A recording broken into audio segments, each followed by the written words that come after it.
9 to 5 की job बोलकर, मतलब 8 घंटे की जॉब बोलकर अगर आपको भी अच्छा खासा लंबा स्ट्रेच करना पड़ रहा है और आपको घंटों घंटों भाई 10-10 घंटे 11-11 घंटे आपको जाते हैं लैपटॉप में बैठे हुए, कोडिंग करते हुए, टेस्टिंग करते हुए, दिन रात कुछ पता नहीं है, कभी भी आपको ऑन कॉल में ले लिया जाता है, कभी भी आपको व्हाट्सएप ग्रुप में टैग कर दिया जाता है, कभी भी आपको टीम्स में टैग कर दिया जाता है, कभी भी आपके मैनेजर की कॉल आ जाती है और दूर आपको वीकेंड में भी बैठना पड़ता है। इसके बदले इन रिटर्न अगर हम ओवर टाइम पे की बात करें, कंपेंसेशन की बात करें, तो उसका कुछ अता पता नहीं है। तो आज की वीडियो में हम इसी पर बात करने वाले हैं, ओवर टाइम की क्या रियलिटी है इस ओवर टाइम की इन आईटी इंडस्ट्री। तो भाई अगर हम आईटी इंडस्ट्री की बात करें ना, तो आपको ऑफिशियली कभी भी आप इंटरव्यू देने जाते हो तो आपको एक जनरल वर्क टाइमिंग बोल दी जाती है, आपको 8 आवर 9 आवर की जॉब बोली जाती है। बट इन एक्चुअली क्या आप सच में 9 आवर की जॉब कर रहे हो, 8 घंटे की जॉब कर रहे हो? बिल्कुल नहीं। कई बार अपने साइन टास्क में आप इतना फंस जाते हो कि भाई आपको 8 घंटे की आपको 11-11 12-12 घंटे हो जाते हैं, आपकी टाइमिंग खत्म हो जाती है। आपने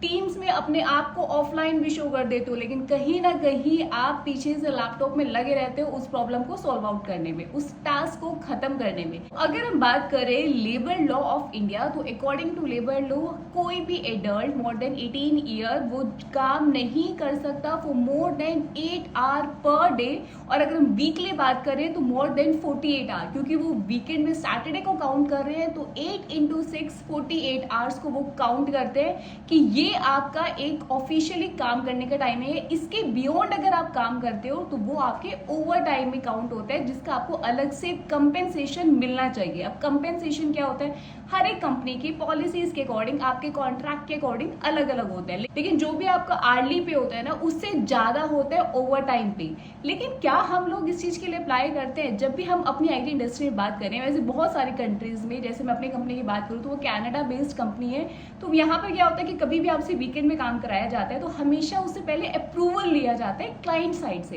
क्लाइंट साइड के पास अप्रूवल मेल जाती है, वहां से अप्रूव मेल आती है उन पर्टिकुलर बंदों के लिए कि भाई ये बंदे वीकेंड में काम करने वाला है, सैटरडे को काम करेंगे या संडे को काम करेंगे, दोनों दिन काम करने वाले हैं। उसके अकॉर्डिंग वहां से अप्रूव मेल आते हैं, फिर आपको उसका कंपेंसेशन भी मिलता है। कंपेंसेशन भी यहाँ पे 2 तरीके से मिलता है, एक मॉनेटरी पॉइंट ऑफ व्यू से और दूसरा होता है कि आपको उसके बदले दूसरी लीव ले लेना, आपकी लीव ऐड हो जाती है जो आप कभी भी इन फ्यूचर ले सकते हो जब भी आपको जरूरत होगी। ठीक है, दोनों ऑप्शन होते हैं हर एक बंदे के पास। बाकी ये सब आपका अलग अलग हो सकता है डिपेंडिंग ऑन आपकी कंपनी पॉलिसी, जो भी आपका कॉन्ट्रैक्ट होगा। ठीक है, हम बात करें अगर सपोर्ट प्रोजेक्ट की, जिनको ऑन कॉल में कभी भी ले लिया जाता है, कभी भी कोई प्रायोरिटी का बग आया, प्रोडक्शन का बग आया, कोई P1 P2 इश्यूज आ गए, भाई टिकट रेस हो गई, आप ऑन कॉल में आ गए, आप घंटों घंटों भर तक कॉल में रहते हो। डजेंट मैटर कि आपके यहाँ पे दिन है या रात, आपको कॉल में आना ही पड़ेगा। 3 घंटे 5 घंटे 2 घंटे डिपेंडिंग ऑन कि कितनी जल्दी वो इशू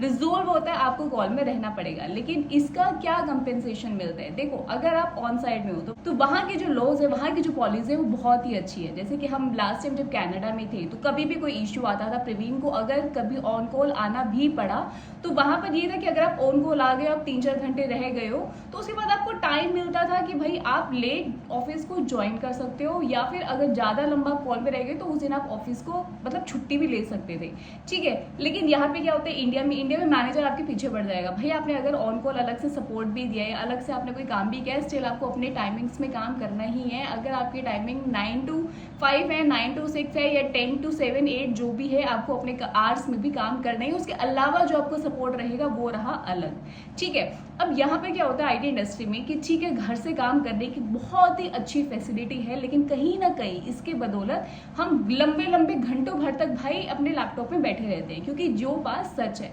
कई बार ये क्या होता है कि हमने अपने वर्किंग आवर्स में बैठे रहे, उसके बाद हमने अपना डिनर विनर किया, बाद में स्टिल आपके दिमाग में वही इश्यूज चल रहे होते हैं, वही टास्क चल रहा होता है, क्योंकि अगले दिन फिर आपको उसका स्टेटस देना है, तो आप फिर से अपने लैपटॉप खोल के बैठ जाते हो और उस इशू को उस काम को खत्म करने की कोशिश करते हो। वो होता क्या है कि आप उस टाइम पे ना ओवर टाइम के लिए नहीं बोल सकते, उसके पीछे रीजन है, क्योंकि बहुत बारी क्या होता है, एज पर मैनेजर उन्होंने आपको एक टास्क असाइन किया है, एक जीरा टिकट असाइन की, और उनकी एक्सपेक्टेशन थी कि आज एंड ऑफ द डे आप इस काम को कंप्लीट कर दोगे या इस बग को फिक्स कर दोगे, ये वाला इन्हांसमेंट आपका 2 दिन डेवलपमेंट में लेगा, 3 दिन लेगा, और आप 3 दिन में इसको खत्म कर दोगे। इन केस अगर आप फंस जाते हो, वो जेन्युइन इश्यू है, तो आप अपने डेज को बढ़ा सकते हो। अगर आप अपने डेज को नहीं बढ़ा सकते, आपको उन्हीं 3 दिन में खत्म करके देना है या एंड ऑफ द डे उस बग को फिक्स करके देना है, तो वो आपकी अपनी रिस्पॉन्सिबिलिटी है। अब होता ये है कि आप खुद को हाईलाइट में नहीं ला सकते ना कि भाई मुझे अगर कोई चीज़ समझ में नहीं आ रही थी, मैं गूगल पे सर्च कर रहा था या मैं फ्रेंड से कॉन्टैक्ट कर रहा था या किसी और से जानने की कोशिश कर रहा था, खुद ही मैं हिट एंड ट्रायल्स मार रहा था, तो मैं उस वाले टाइम को काउंट नहीं करा सकती। और ठीक है ना, तो अब चाहे मुझे 2 घंटे की बजाय 11 घंटे खत्म में मेरा काम खत्म हुआ, बट मैं अब उस चीज़ को नहीं बोल सकती कि मुझे ये काम खत्म करने में 11 घंटे लगे या 12 घंटे लगे, क्योंकि कहीं ना कहीं ये सारा फिर एक क्वेश्चन मार्क खड़ा कर देगा आपकी कैपेबिलिटी पे, आपके स्किल्स पे। यहाँ कहीं ना कहीं आपके टैलेंट पे, आपके स्किल पर एक क्वेश्चन मार्क आ जाता है, जिसकी वजह से बहुत सारे लोग इस चीज़ पे कोई क्वेश्चन नहीं रेज करते हैं और वो अपना जब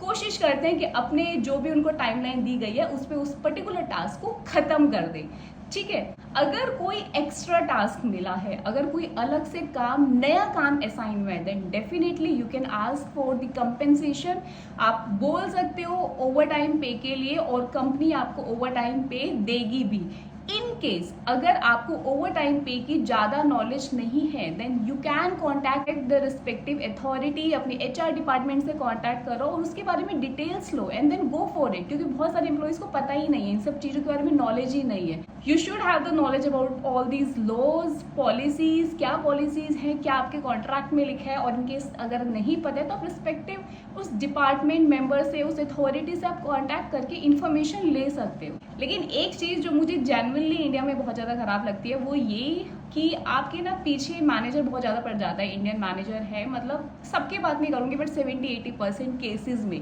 यहाँ पर बहुत सारे ग्रुप बना लिए जाते हैं यार। आपको व्हाट्सएप में अलग ग्रुप बन जाएगा जिसमें पूरे टीम मेंबर, आपके पूरे प्रोजेक्ट के लोगों का ग्रुप बन जाता है, टीम्स में एक अलग ग्रुप बन जाता है। तो और वैसे ही मैनेजर के पास आपका नंबर होता ही है, तो भाई वो ना मतलब अगर कुछ भी इशू आया, कुछ भी आपका मतलब आपके उसमें हुआ, तो भैया आपको फटाफट टीम्स में टैग करेंगे, व्हाट्सएप ग्रुप में आपको टैग करेंगे, कॉलिंग पे कॉल आने शुरू हो जाएंगे, तो मतलब आपको ना बहुत ज़्यादा परेशान कर देते हैं। तो ये चीज़ मुझे यहाँ की बहुत बुरी लगती है कि यहाँ का मैनेजर थोड़ी अंडरस्टैंडिंग उनमें कम रहती है और क्लाइंट ने अगर कोई चीज़ बोली है तो वो ज़्यादा सुनेंगे नहीं, फिर वो बस उनका ये रहता है कि ये भाईचारे में आप बस कर दो, आप लंबा बैठो, जो करना है करो, हमें ये क्लाइंट को पूरा करके देना है। अगर आप इन केस उसको जस्टिफाई करने की भी कोशिश करोगे तो मोस्ट ऑफ द केसेस आप जस्टिफिकेशन नहीं दे पाओगे या फिर वो आपके जस्टिफिकेशन को नहीं सुनेंगे। तो ये एक मुझे थोड़ा बेकार लगता है, क्योंकि बाहर कनाडा में जब हम लोग थे तो वहाँ पे जो उनका वर्किंग आवर्स है, भाई प्रॉपर वर्किंग आवर्स जो है वो है। अगर जैसे वहाँ पर उनकी टाइमिंग 9 to 4 है तो भाई वो उनकी टाइमिंग वो फिक्स रहती है। 8-9 बजे तक लोग आ जाते हैं, तो 4-5 बजे तक सारे लोग चले जाते हैं, पूरा ऑफिस खाली हो चुका होता है। उसके बाद उनके ऊपर कोई ऐसा प्रेशर नहीं होता है कि भाई आप अलग से भी उनको हम कॉल पे या फिर अलग अलग टैग कर करके उनको बुलाते रहेंगे और अपने रिक्वायरमेंट्स के अकॉर्डिंग उनसे कॉलिंग या डिस्कशन हम करते रहेंगे।